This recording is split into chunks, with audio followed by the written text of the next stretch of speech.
अयोध्या का राजा राम था। तो अयोध्या का राजा राम था, ये ऐसा कॉम्बिनेशन कैसे बना?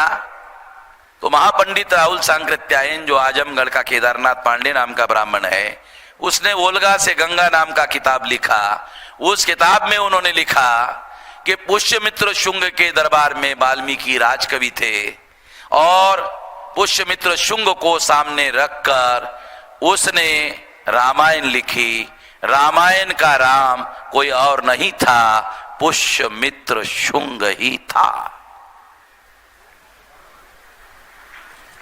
दो बातें बता रहा हूं आप लोगों को। एक, मैंने पहले बताया अयोध्या राम जन्मभूमि नहीं है, तो फिर राम कौन है? तो बता रहा हूं राम कौन है। राम कोई और नहीं है, पुष्यमित्र शुंग ही राम है। हर राम का अपना रावण, हर राम का अपना दशहरा।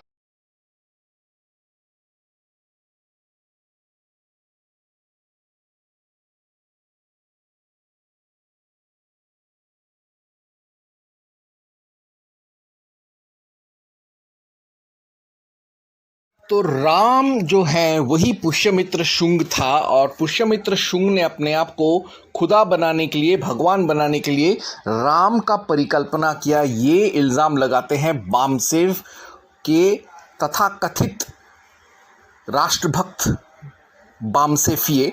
मेरी नज़रों में तो वो बामसेफी जिहादी हैं। तो आज हम इस प्रश्न का हमेशा के लिए अंत कर देंगे कि क्या राम वास्तव में पुष्यमित्र शुंग था?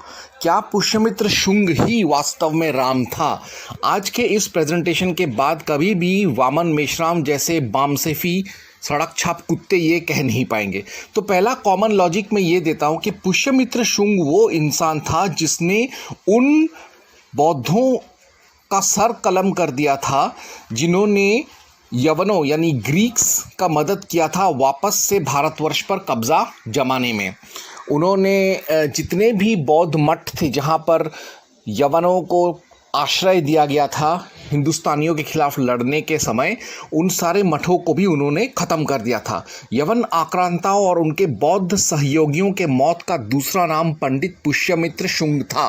पुष्यमित्र शुंग ने जब मगध का राज सिंहासन पर कब्जा किया, उसके तकरीबन 10 महीने के अंदर उसने 2/3 बौद्धों का संख्या पूरे उत्तर भारत और मध्य भारत और उत्तर पूर्व और उत्तर पश्चिम भारत से ख़त्म कर दिया था। तो यानी अगर पुष्यमित्र शुंग ने अपने आप को राम एक देवता के रूप में प्रकट किया था, तो क्यों उसके सबसे खतरनाक शत्रु बौद्धों ने उसके इस षड्यंत्र का पर्दाफाश उनके बौद्ध ग्रंथों में नहीं किया? अगर राम की परिकल्पना पुष्यमित्र शुंग के दरबारी वाल्मीकि ने किया था पुष्यमित्र शुंग को सामने रखकर, तो क्यों बौद्धों ने वाल्मीकि और पुष्यमित्र शुंग के इस घिनौने साजिश को नंगा नहीं किया उन्होंने अपने बौद्ध ग्रंथों में? क्योंकि पुष्यमित्र शुंग ने कभी अपने आप को राम जैसा बनाया ही नहीं, क्योंकि उसके किसी भी राजकवि ने कभी पुष्यमित्र शुंग को सामने रखकर राम की परिकल्पना नहीं की। पुष्यमित्र शुंग ने अगर अपने आप को राम घोषित किया होता तो जितने भी बौद्ध ग्रंथ हैं, पाली, प्राकृत और भारत के बाहर भी कई सारे बौद्ध ग्रंथों कई भाषाओं में लिखे हुए हैं, तो उनमें इसका पर्दाफाश क्यों नहीं होता? तो चलिए अब हम देखते हैं कि बौद्ध, पाली, प्राकृत और दूसरे विदेशी भाषाओं में बौद्ध ग्रंथों ने क्या कहा है राम के बारे में। तो उससे पहले हमें थोड़ा सा काल गणना को स्मरण करना होगा। हमें भगवान बुद्ध और सम्राट पुष्यमित्र शुंग के बीच कालांतर को मद्देनज़र रखना होगा। तो इसके सिलसिले में हम जानते हैं कि भगवान बुद्ध का जन्म 563 to 400 बिफोर क्राइस्ट हुआ था और सम्राट पुष्यमित्र शुंग ने राज किया था 149 to 185 बिफोर क्राइस्ट।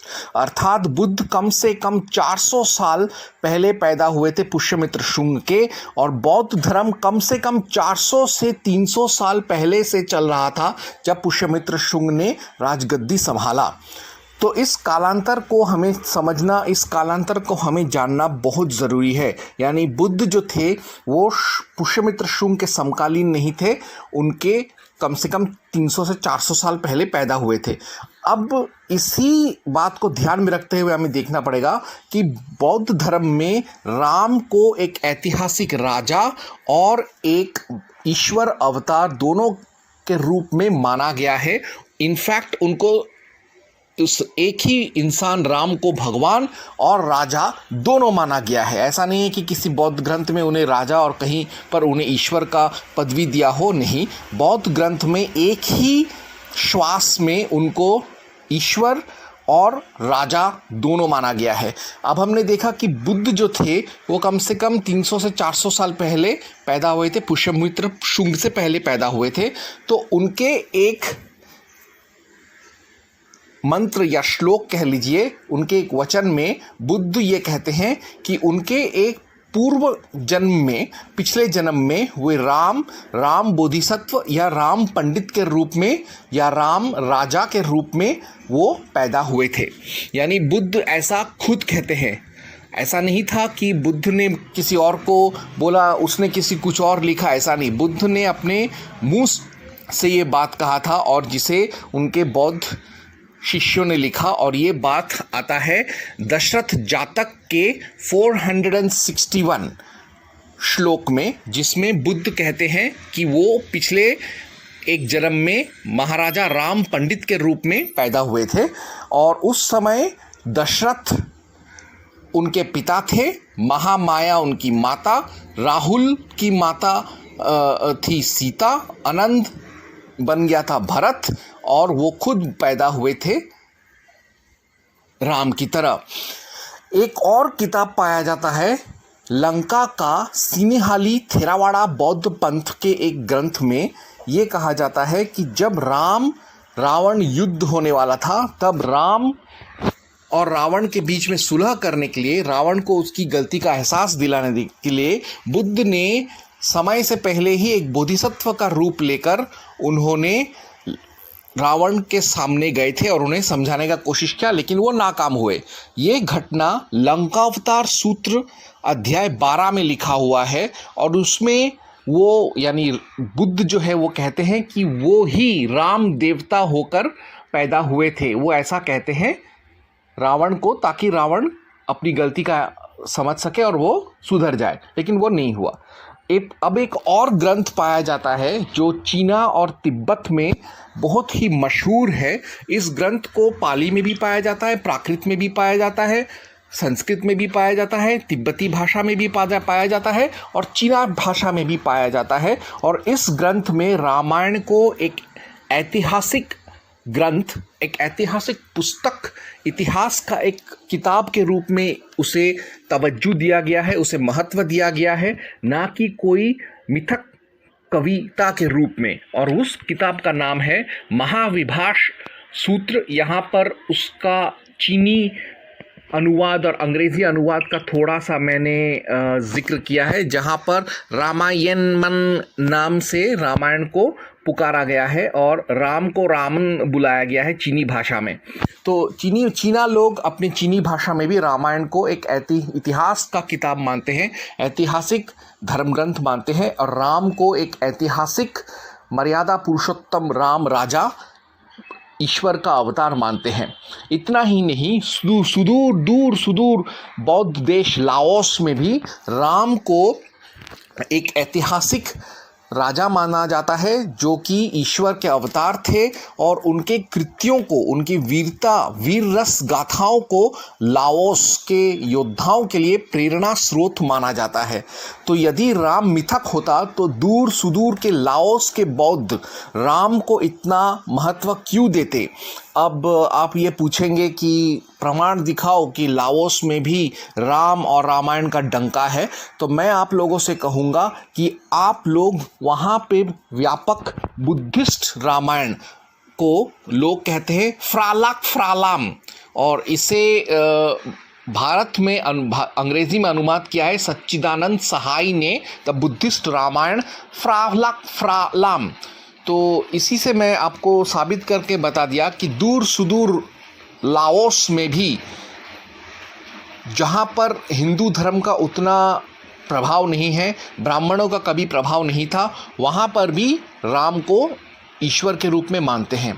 यानी अगर हम देखें कि एक एक करके सारे बौद्ध देश जहाँ पर भी बौद्ध ग्रंथ गए हैं, वहाँ हर एक बौद्ध देश में, हालांकि वो हिंदुस्तान से बाहर है और तथाकथित ब्राह्मणवाद के प्रभाव से भी बाहर है, वहाँ पर राम को एक मिथक इंसान नहीं, एक जीता जागता राजा और ईश्वर के अवतार के रूप में माना जाता था, पूजा जाता था, सम्मान किया जाता था, और आज भी करते हैं और आने वाले प्रलय तक करते रहेंगे वो बौद्ध देश और उनके बौद्ध निवासी।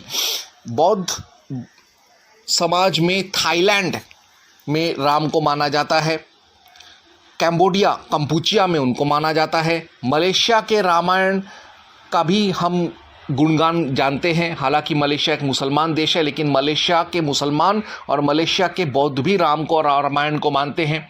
लाओस के बारे में मैंने आपको बता दिया, जापान बाली के बौद्ध भी, और बर्मा के बौद्ध और भूटान के बौद्ध और तिब्बत के बौद्ध भी रामायण और राम को तवज्जो देते हैं।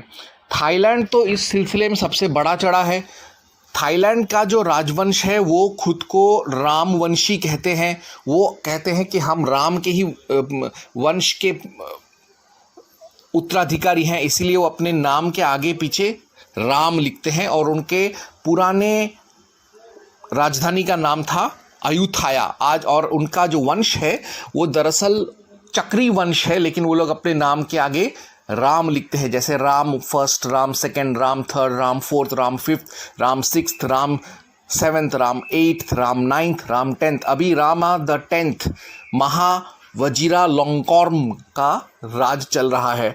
तो अगर राम ऐतिहासिक पुरुष नहीं होते, अगर राम एक अच्छे इंसान नहीं होते, तो दूर सुदूर थाईलैंड के थाई निवासी और उनके राजा क्यों उसको इतना तवज्जो देते। खैर, अभी हम एक और वैदिक पंथ का हम हवाला देंगे जो बौद्ध धर्म का ही एक प्रतिबिंब है, और ये देखते हैं कि वो राम और रामायण के बारे में और राम कथा के बारे में उनका क्या मत है। हम जिसकी बात कर रहे हैं, जिस वैदिक मत की बात कर रहे हैं, जो बौद्ध धर्म से बहुत मिलता जुलता है, बौद्ध धर्म का भाई ही है, वो है जैन धर्म, यानी जैनिज़्म या जैन पंथ। अब राम और रामायण का वैल्यू क्या है जैन पंथ में, मैं आपको उसका भी समझा कर देता हूँ। राम को जैन धर्म में एक पवित्र आत्मा के रूप में पेश किया गया है, उन्हें एक उत्कृष्ट राजा के रूप में पेश किया गया है, सूर्यवंशी के सूर्य के रूप में पेश किया गया है। और जैन सभ्यता का सबसे पुराना रामायण जो है उसका नाम है पौमचरियु, जिसमें उन्हें एक सूर्यवंशी अवतार पुरुष के रूप में पूजा गया है। और इसी पौमचरियु के कई संस्करण बाद में 19वीं सदी तक जैन कवि लिखते गए, लेकिन उनका ध्येय, उनका मस्तिष्क में पौमचरियो ही था। और आज 2021 में भी जैन जो हैं वो पूरी श्रद्धा के साथ रामायण पढ़ते हैं, पढ़ाते हैं, रामायण जागरण कथा करते हैं और अध्ययन करते हैं, और रामायण को एक इतिहास का किताब और धर्म का किताब के रूप में मानते हैं जैन रामायण को। तो यदि जैन ये देखते कि रामायण झूठा ग्रंथ है और पुष्यमित्र शुंग ही राम है, राम ही पुष्यमित्र शुंग है, तो क्या जैनों को वामन मेश्राम ने काटा था कि वो लोग जैन रामायण को 2021 में भी इतना सम्मान देते? तो खैर, जब अब वामन मेश्राम का जिक्र आया है तो मैं इन बामसेफ जिहादी मादरचोद सुअरों से कुछ एक सवाल पूछना चाहूँगा। वो जब राम के बारे में इतना सवाल पूछते हैं, उठाते हैं और राम पर ऐसा झूठा आरोप लगाते हैं, तो इन बामसेफ जिहादियों से भी प्रश्न पूछने का मेरा मौलिक, संवैधानिक, आम्बेडकरवादी अधिकार है। सबसे पहला सवाल, पुष्यमित्र शुंग का सबसे बड़ा शत्रु था जैन सम्राट खारावेल। बाद में दोनों के बीच में मित्रता हो गया, लेकिन ये बात भुलाया नहीं जा सकता कि एक बार खारावेल ने पुष्यमित्र शुंग को युद्ध में हरा दिया था। यदि पुष्यमित्र शुंग को जैन सम्राट खारावेल ने हरा दिया था, जो कि कलिंग का सम्राट था, और अगर पुष्यमित्र शुंग ने अपने आप को राम के रूप में भगवान बनाने का कोशिश किया, तब खारावेल ने उसको क्यों नहीं मारा? क्यों नहीं जैन जो संप्रदाय था कलिंग में, उनके ऋषियों ने और उनके बुद्धिजीवियों ने कम से कम कलिंग की सुरक्षा में रहकर उन्होंने जैन धर्म का सम्मान करते हुए पुष्यमित्र शुंग का जालसाजी का क्यों उन्होंने बेनकाब नहीं किया, जहां पर वो अपने आप को राम घोषित करता है? वो तो छोड़िए, पुष्यमित्र शुंग का एक और समकालीन था एक ब्राह्मण राजा गौतमीपुत्र शातकर्णी, सम्राट गौतमीपुत्र शातकर्णी।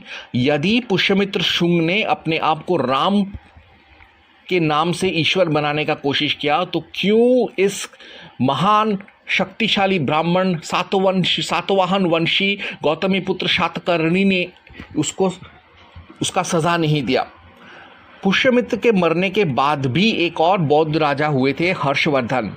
अगर पुष्यमित्र शुंग ने अपने आप को राम के द्वारा अपने आप को ईश्वर घोषित किया होता, तो क्यों हर्षवर्धन ने और उसके बौद्ध कवियों ने और इतिहासकारों ने पुष्यमित्र शुंग का पर्दाफाश क्यों नहीं किया? पुष्यमित्र शुंग के मरे हुए कई वर्ष गुजर गए थे जब हर्षवर्धन आया, तब क्यों नहीं उन्होंने बेझिझक उसके साजिश का पर्दाफाश किया? पुष्यमित्र शुंग के समकालीन बौद्धों ने जब अगर उसने अपने आप को राम के तर्ज पर भगवान बनाने का कोशिश किया, तो उसका प्रतिरोध क्यों नहीं किया? और बौद्धों ने, उसके समकालीन बौद्धों ने उसके इस षड्यंत्र का पर्दाफाश अपने ग्रंथों में क्यों नहीं किया? कई सारे बौद्ध ग्रंथ चीना भाषा, तिब्बती भाषा और सिन्हाली भाषा में लिखे गए थे। अगर उन्हें डर था कि पुष्यमित्र शुंग उनको मार देगा, तो उन्होंने क्यों नहीं उन कम से कम विदेशी भाषाओं में किताब लिखकर उसका पर्दाफाश किया? क्या पुष्यमित्र शुंग ने सारे बौद्धों को गांजा पिला रखा था कि वो लोग राम और रामायण का गुणगान करें और पुष्यमित्र शुंग के साजिश को पर पर्दा डाले? क्या पुष्यमित्र शुंग टाइम मशीन में बैठकर बुद्ध बनकर बुद्ध के पास चला गया था और बुद्ध को प्रताड़ित करके उसको दबाव में लाकर उसके मुंह से राम का गुणगान करवाया था? या कहीं ऐसा तो नहीं था कि पुष्यमित्र शुंग ने तंत्र मंत्र करके अपने शरीर में से अपनी आत्मा को निकालकर समय अपने 400 साल पहले जाकर बुद्ध के शरीर में प्रविष्ट कराकर बुद्ध के मुंह से उसने राम के प्रति अच्छे वचन बुलवाए? या कहीं ऐसा तो नहीं था कि पुष्यमित्र शुंग ने अपने आप को चीना, थाई और सिन्हाली, लाओ अलग अलग विदेशी देश जहाँ पर बौद्ध लोग रहते थे, वहाँ जाकर उसने अपने आप को बौद्ध बन के रूप में जाकर वहाँ उनके ग्रंथों में घालमेल कर दिया ताकि लोग राम और रामायण को महत्व दें? क्या पुष्यमित्र शुंग के लिए ये संभव था कि वो अलग अलग बौद्ध देशों में जो हिंदुस्तान से बाहर है वहाँ जाकर उनके ग्रंथों में घालमेल करे? क्या ये पुष्यमित्र शुंग के लिए संभव था कि वो भारत और भारत के बाहर सारे बौद्धों को धमकी देकर उनको मजबूर करे कि वो लोग रामायण और राम का गुणगान करें, उसकी ऐतिहासिकता का गुणगान करें? क्या ये पुष्यमित्र शुंग के लिए संभव था? ये वामन मेश्राम एक नंबर का चूतिया है। और क्या ये संभव था कि पुष्यमित्र शुंग पाली, प्राकृत, द्रविड़, मलयालम, तेलुगु, सिन्हाली, बर्मीज, लाओशियन, तिब्बती, Thai, Sinhali, Tulu, Kannada, Tamil, Pali, Prakrit, Dravidian, Burmese, Mon Khmer, Bhutani, Nepali, इंडोनेशियाई, मलाय, कन्नड़, ब्राह्मी, नेपाली, कोरियाई, भूटानी, जापानी, तुलु, मंगोली और आपका संस्कृत, कोरियन भाषा, इंडोनेशियन भाषा, इन सब भाषाओं में जाकर अकेले अपने दम पर इन सारे देशों के, इन सारे भाषाओं के बौद्ध ग्रंथों में घालमेल कर दे या घालमेल करवा दे, ताकि राम को एक ईश्वर के रूप में स्थापित किया जा सके और रामायण का और राम कथा का गुणगान किया जा सके इन सारे भाषाओं के ग्रंथों में। क्या ये पुष्यमित्र शुंग या उसके गुर्गों के लिए संभव था? अगर रामायण झूठा था और पुष्यमित्र शुंग ने उसको बनवाया था अपने गुणगान के लिए, तो ये कैसे संभव है कि आज भी लंका, जो कि एक थेरावाड़ा बौद्ध देश है, वहाँ पर राम और रावण के युद्ध के ऐतिहासिक सबूत को वहाँ के बौद्धों ने आज भी जीवित रखा है और उन सारे जगहों पर राम मंदिर बनाए गए हैं। इसी से प्रमाणित हो जाता है कि बौद्ध मत और जैन मत दोनों के आगम निगम श्रावण पुस्तकों में, चाहे वो पाली, प्राकृत, तिब्बती, चीना, सिन्हाली या संस्कृत में लिखे गए हो, उन सब में राम को एक ऐतिहासिक पुरुष, एक ऐतिहासिक राजा और ईश्वर और परम अवतार के रूप में उनको प्रोजेक्ट किया गया है, उनको सामने रखा गया है। इसी से वामन मेश्राम के और उसके बामसेफी गुंडों का झूठ पर से पर्दा उठता है। जो वामन मेश्राम हम हिंदू देवी देवताओं और राम को गाली देता है, हम उसे रंडी पुत्र मानते हैं और ऐसे रंडी के बच्चे के मुंह पर मूतते हैं हमारे देसी कुत्ते। तो इसीलिए मैं कहता हूँ, ये बामसेफ और फूलेवादी मादरचोदों को छोड़िए, अपने धर्म पर ही रहिए, राम को ही पूजिए, राम को ही मानिए, जय श्री राम के नारे लगाइए और जीसूपंथियों से भी दूर रहिए, क्योंकि बामसेफ ये जीसूपंथी के ही एक रूप है। और अपने धर्म पर ही रहिए, क्योंकि धर्मो रक्षति रक्षितः, यानी जो धर्म की रक्षा करता है, धर्म उसकी रक्षा करता है। जय हनुमान।